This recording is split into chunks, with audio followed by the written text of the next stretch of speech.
Citizens of Africa, brothers and sisters across our vast, bleeding, yet unyielding continent, I greet you in the spirit of revolutionary truth and unshakable resistance. I speak to you today not as a diplomat wrapped in the comforting illusions of polite protocol, but as a soldier of the African soil, a son of the Sahel, bound by conscience to look unblinkingly at the rot that continues to eat away at the institutional integrity of our nations. We gather our thoughts today under the heavy shadow of a persistent historical tragedy, the systemic failure of justice, the weaponization of state power, and the selective morality that characterizes too many capitals from the north to the south and from the west to the east of our common home. Let us speak plainly about the case of Nnamdi Kanu, because history demands exactness and conscience demands courage. Here is a man whose ongoing detention has long ceased to be a simple domestic legal file and has instead transformed into an indictment of the modern African state. Remember the record. Remember the unvarnished facts that no amount of political spin can erase. Years ago, the highest appellate authorities within Nigeria, the Court of Appeal in Abuja, rendered a clear, unanimous judgment. That court looked at the manner of his extraterritorial seizure, his extraordinary rendition from Kenya, and declared it an absolute violation of both domestic statutes and international conventions. The court ruled that this singular act of lawlessness fractured the foundation of the entire prosecution, ordering his immediate and unconditional release. Yet, what happened to that binding judicial command? It was treated as mere suggestion. It was brushed aside by an executive branch that confuses political convenience with statecraft. What kind of constitutional democracy survives when the highest court issues a definitive order, and the executive authority simply shrugs its shoulders and decides that obedience is optional? When court orders become subject to the whims of those who hold the keys to executive power, the rule of law dies and tyranny takes its place under a thin veneer of civility. The Tinubu administration must understand that you cannot build a stable, prosperous federation on the cracked foundations of disobedience to your own courts. A government that picks and chooses which judgments to obey loses the moral authority to demand obedience from its citizenry. But the tragedy does not stop at the defiance of appellate orders. It plunges much deeper into the dark waters of selective prosecution and institutionalized double standards. Let us compare. Let us look at the scale that the Nigerian state uses to weigh the lives, the crimes, and the threats facing its people. On one side, we have Nnamdi Kanu, whose entire agitation, whatever one may think of his rhetorical style or his political philosophy, is rooted in speech, in political organization, in ideological advocacy, and in the demand for self-determination for a marginalized population. He has never commanded an army of rapists.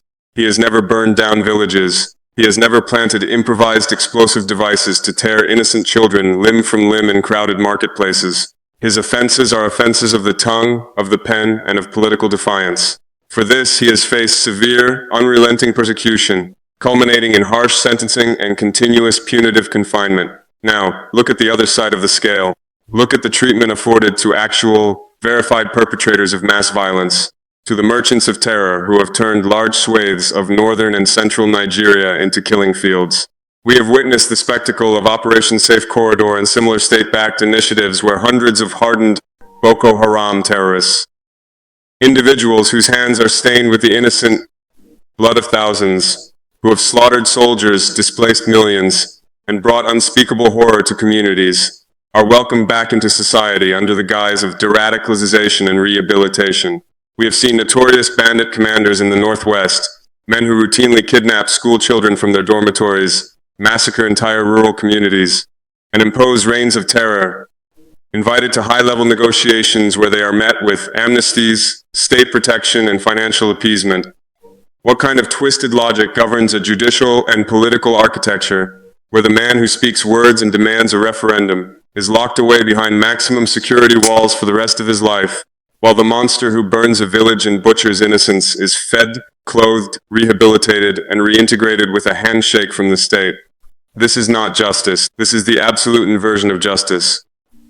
This is the protection of the political status quo using the machinery of the law as a blunt instrument against political opponents, while real, violent criminals are coddled because their violence is perceived as negotiable or manageable by the ruling elite. Worse still, look at the physical conditions under which Nnamdi Kanu is forced to endure his days. Confined far away from the primary theaters of his trial, placed in high-security isolation in environments that present constant looming dangers, his situation has evolved into a humanitarian emergency. Reports of his rapidly deteriorating health reach us across borders, painting a grim picture of a man whose body is buckling under the weight of systemic neglect.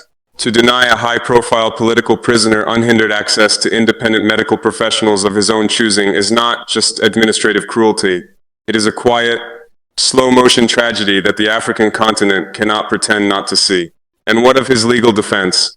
What of his fundamental right to prepare a proper defense in a court of law? We hear consistent, troubling accounts of restricted access, of legal teams facing bureaucratic walls and physical barriers designed to frustrate their work, of an accused person frequently cut off from the vital materials needed to challenge his conviction. Justice must not only be done, it must manifestly be seen to be done. When you isolate a defendant, when you make it practically impossible for his lawyers to confer with him in confidence, when you keep his family at arm's length through punishing geographical distances and institutional restrictions, you strip away the pretense of a fair trial. You reveal a process driven not by the search for truth, but by the desire for permanent containment. President Tinubu, I say this to you as a brother African leader navigating the turbulent waters of our continent's security crises. True strength is never demonstrated through the slow, punitive crushing of a single political adversary.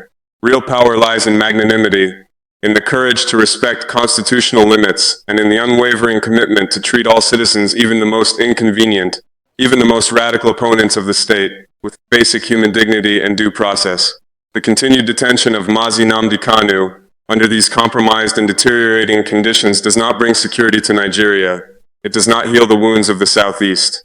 It only deepens the resentment, solidifies the martyrology, and ensures that the cycle of grievance remains unbroken. Release the chokehold of political vengeance. Open the doors of unhindered access for his lawyers. Permit independent, transparent medical evaluations to address his failing health before it is too late. Honor the foundational principles of the very constitution your government swore to uphold. If the Nigerian state believes its legal case is so robust, let it stand the test of absolute transparency, unhindered legal access, and humane treatment, rather than hiding behind the walls of punitive isolation. To the millions of Biafrans scattered across the homeland and spread wide across the global diaspora watching these challenging times, I see you. The peoples of the Sahel see you. The freedom-loving masses of Africa see your journey and recognize the weight of the profound hope you carry in your hearts. To every youth, every elder, and every mother holding on to faith, and to every advocate standing tall for dignity, I say to you today, hold fast to your hope. Do not let despair take root. Let your enduring spirit shine through any exhaustion. Guard your inner peace, maintain your moral high ground, and let your disciplined tenacity be your guiding light. Tenacity, my brothers and sisters, is your ultimate armor. It is not loud, it is enduring. It is the quiet, unbreakable resolve that refuses to let an identity fade. While Nnamdi Kanu faces immense trials, the aspirations, the history, and the collective soul of a people can never be confined. No walls can enclose your shared vision, and no circumstance can extinguish a collective yearning for equity, dignity, and justice. Look at the rich, enduring history of our continent. Every great movement for dignity has faced its dark hours, where the path forward seemed obscured. Yet true strength is always found in unity, in intellectual discipline, and in an unwavering commitment to peaceful, steadfast advocacy. Do not allow temporary setbacks to drive you into despair or division. Keep your focus sharp, clear, and unshakable. Lean on one another and let your shared heritage bind you closer. Utilize your voices across global platforms to champion your cause with grace and truth. When one part of Africa strives for justice, it elevates the entire continent. Your dedication to your ideals is a beautiful testament to the enduring human spirit. Hold your heads high, let your resilience be your shield, and your intelligence be your guiding force. Walk with the quiet, dignified confidence of a people who know that history invariably bends toward justice.